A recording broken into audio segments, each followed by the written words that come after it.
تخيلوا معايا بسبب شنيوله هاد السيد غادي تقلب حياته رأسا على عقب. كان بخير وعلى خير، لكن في نهار واحد وبعد لسعة صغيرة حياته غادا تترول. القصة ديالنا بدات ملي مشى أحمد الشاب المغربي ذو 29 سنة في رحلة عمل إلى كوت ديفوار. أحمد كان خدام مع أحد الأقارب ديالو في مشروع تجاري صغير.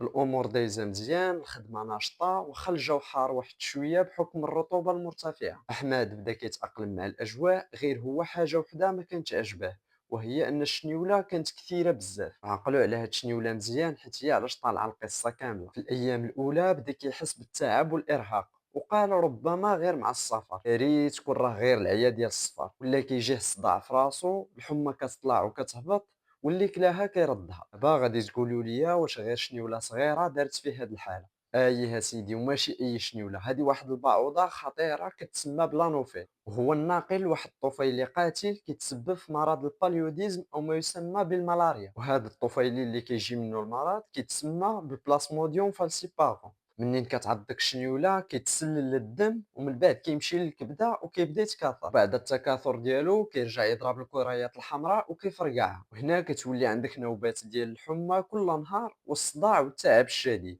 احمد وصل لواحد الدرجه خايبه بزاف، دارت به الدنيا وما بقاش عارف راسو من رجليه، لدرجه انه ولا كيقول لهم بغيت غير نمشي نموت في دارنا. والصراحه الاخوان خايبه بزاف، تكون بصحتك وبخير وعلى خير، فجاه تولي كتعاني مع واحد المرض ما عارف عليه غير السميه. الشاب ديالنا دخل لاحد المستشفيات باذربيجان، تم التشخيص ديال المرض، وبطبيعه الحال بدا الرحله ديال العلاج ديالو. ورغم صعوبه العلاج اللي كتشمل لا سيرفيونس دي سين فيتو بسبب المضاعفات، الا ان الشاب ديالنا ما استسلمش، وشويه بشويه الشاب ديالنا بدا كيسترجع صحته بفضل الله عز وجل والطاقم الطبي. احمد تعافى ولا بخير دابا. الرساله الاخوان باينه وواضحه، فقبل ما تسافر لاي بلاصه خصك تسول واش كاين خطر الملاريا في هذه البلاد ولا لا. راها ماشي غير شنيوله، راها لعبه بين الحياه والموت. الصراحه الاخوان طلعت ما سهلاش هاد الشنيوله، كما كنقولوا العود اللي تحقروا يمين. وانتوما واش كنتوا عارفين ان هاد الحشره خطيره حتى لهاد الدرجه؟ كتبوا لي في التعليق وبارطاجيو باش الناس توعى بهاد الشيء هذا.